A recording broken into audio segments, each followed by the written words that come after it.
John C. Maxwell says kuti everything rises and fall at the level of leadership. So mena manenera malemu achilima kunena kuti afana organizable waja anali kamona. Moti tinakanena panopa chabe kuti tili pasiwa koma tinakanena kuti malemu aja anali ngwazi, anali ntondo, anali machine, komanso pang'ono anali ophangira.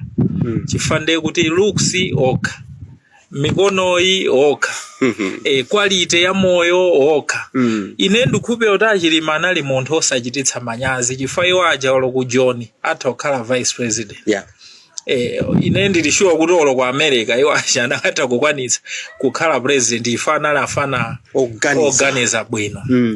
So nanena kuti kuchali chinde mapemphero tili nawo koma mukapeza kuti kaganizidwe apena kamativuta chifukwa mu Shoprite sitikalowa ni malilime tikalowamo ndi ndalama kuti munthu apeze ndalama simapemphero okha koma kaganizidwe.